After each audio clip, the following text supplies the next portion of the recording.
E aí, povo lindo, tudo bem com vocês? Vamos lá então para a parte 8 de Atomística 2. Bom, parte 8. Vamos falar agora de semelhanças atômicas, tá? As partículas internas do átomo também podem ser comparadas de acordo com algumas propriedades que se repetem em alguns átomos. A primeira delas tem a ver com o próton, que são os isótopos. Eu gosto muito de marcar esse P aqui, ó, quando eu falo de isótopos, porque isótopos são átomos que apresentam o mesmo número atômico, por pertencerem ao mesmo elemento químico, mas eles vão ter diferente número de massa.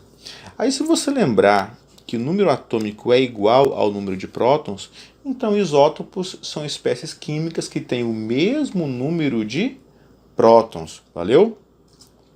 Quando nós analisamos um elemento químico na natureza, nós não encontramos só um isótopo desse elemento. Nós podemos encontrar 3, às vezes 4 isótopos naturais de um elemento químico. Por exemplo, o carbono. Se você fizer uma análise química bem refinada, você vai encontrar que existe o carbono com massa 12, existe o carbono com massa 13 e existe o carbono com massa 14. Mas existe uma diferença na porcentagem de abundância desses elementos. Por exemplo, o carbono 12 é o elemento mais abundante na natureza. 98,89% de todo o carbono encontrado na natureza é o carbono 12. E aí apenas 1,11% do carbono encontrado na natureza tem uma massa 13. E raramente nós encontramos traços, né, quantidade muito pequena de carbono 14, que é um isótopo radioativo do carbono. Então você pode observar aqui que isótopos são átomos do mesmo elemento químico, carbono, carbono e carbono. Então o número atômico deles tem que ser o mesmo, o número de prótons tem que ser o mesmo, só que o número de massa que vai variar. Beleza? Outro exemplo, o oxigênio. Também existem 3 isótopos do oxigênio.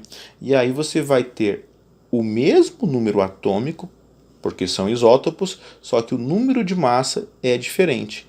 Consequentemente, a abundância relativa é diferente. Olha só, 99,7% de todo o oxigênio que existe no mundo, ele tem massa 16.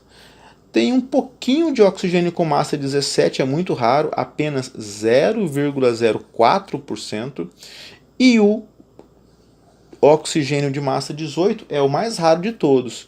Nós temos apenas 0,2% de oxigênio com essa massa.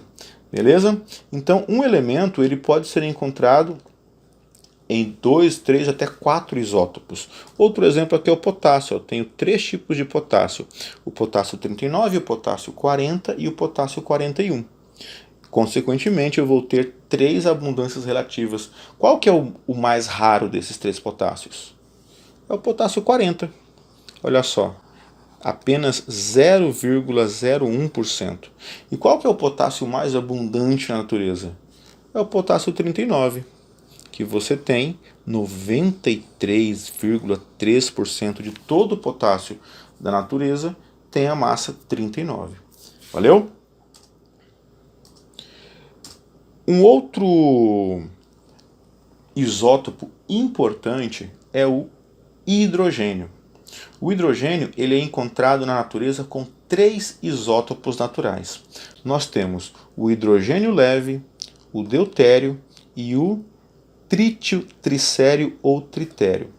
Hidrogênio leve, que é o mais abundante, 99,985%, ele tem número de massa 1. O deutério tem número de massa 2. Ele já é bem mais raro do que o hidrogênio 1, o hidrogênio 2. E o trítio ou tricério é o hidrogênio com massa 3, ele é radioativo e a quantidade que você encontra dele na natureza é muito pequena. 10 a menos 7 vai ser 0,1, 2, 3, 4, 5, 6. Isso aqui, percentual dele na natureza. Então é muito pouco, muito raro, tá? Então, como é um elemento muito importante, nós temos nomes especiais, tá? O hidrogênio 1, também chamado de hidrogênio leve, ou hidrogênio comum, ou ainda prótio. O deutério, que é o hidrogênio com massa 2, e o trítio, que é o hidrogênio com massa 3. Beleza? Bom, os isótopos radioativos têm aplicações importantes em diversas áreas. Uma delas é a medicina, porque alguns isótopos, por exemplo, o isótopo 51 do cromo, o cromo 51, ele tem uma afinidade melhor pelas hemácias. Então, estudos com hemácias utilizam-se esse isótopo. O isótopo 131 do iodo, o iodo com massa 131, ele é usado para estudos de tireoide. O titânio 201 para estudos no coração. Então, eles têm aplicações bem interessantes. Olha aqui, ó, o iodo 123, esse isótopo aqui do iodo, quando ele é injetado no organismo em pequenas quantidades, ele permite obter imagens especiais do cérebro que facilita o diagnóstico pelo profissional médico. A radioterapia, por exemplo, é uma das aplicações dos isótopos, dos radioisótopos, porque eles emitem radiações ionizantes, como por exemplo o raio-x, que vai tentar destruir um tumor ou impedir que as suas células aumentem. Essas radiações elas não são vistas, elas são simplesmente detectadas por um aparelho, e esse procedimento ele pode ser combinado com outros tratamentos também.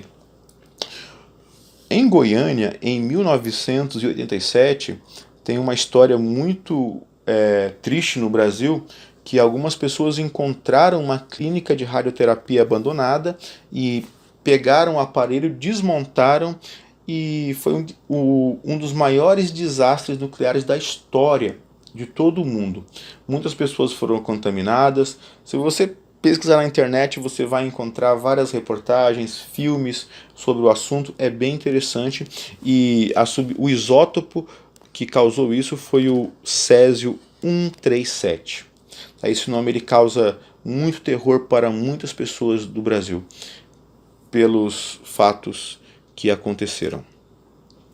A cintilografia também é utilizada radioisótopo, porque ele vai traçar no paciente uma fonte de emissão de radiação que vai ser detectada por um aparelho gama-câmara ou câmara de cintilação.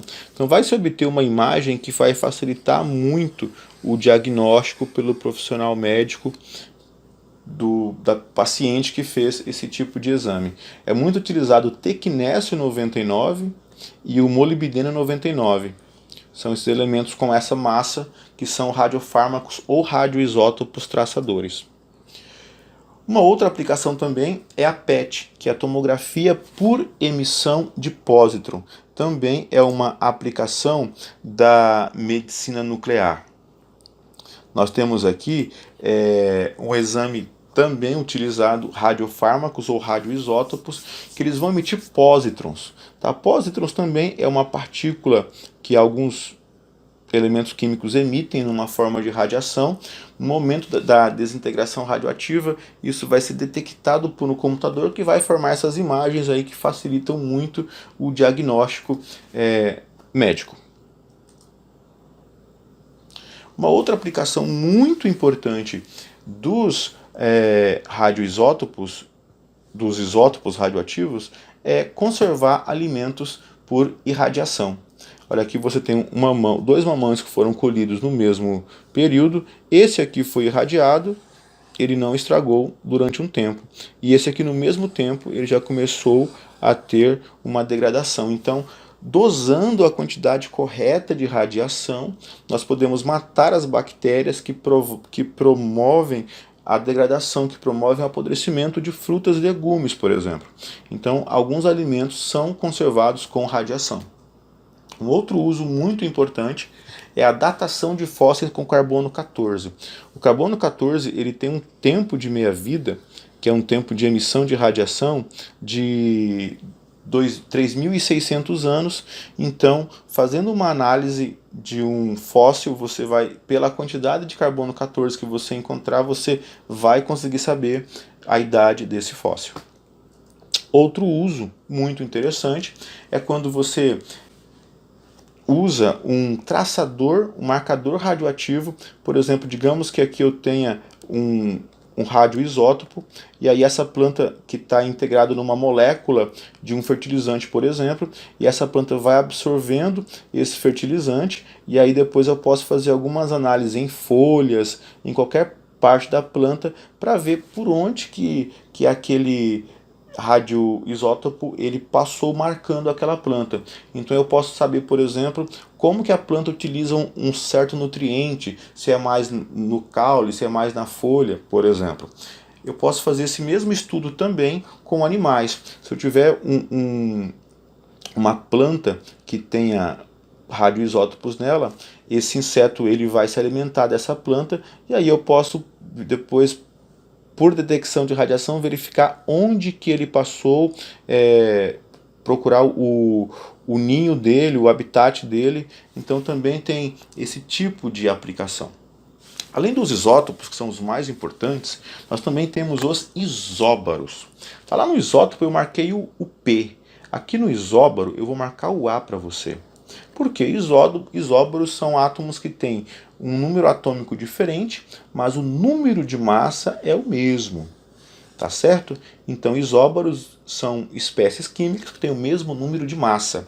Aqui nós temos esse cálcio e esse argônio. Olha só, o número de massa deles é o mesmo.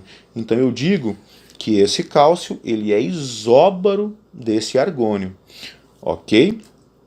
Outra semelhança atômica são os isótonos. Aqui eu vou marcar o N para ti.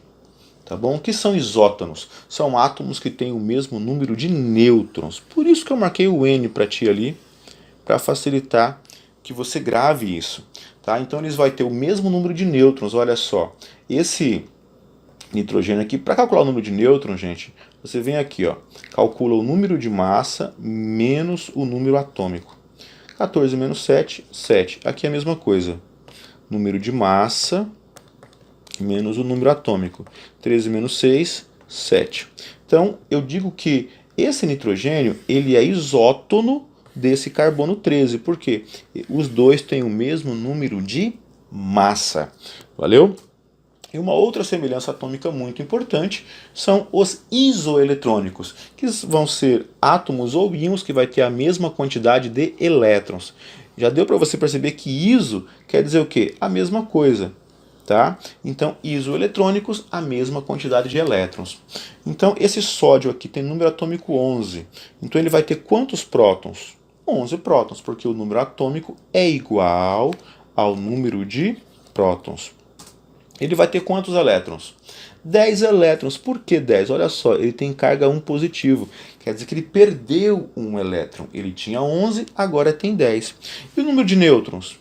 Olha só, é só você fazer o número de massa menos o número atômico, que vai ser 23 menos 11, vai te dar 12.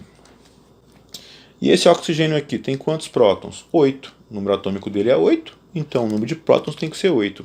E elétrons, olha só, era 8, mas ele está com menos 2. Quer dizer o quê? Quer dizer que ele ganhou 2 elétrons. Portanto, agora ele tem 10 elétrons. E o seu número de nêutrons, 8.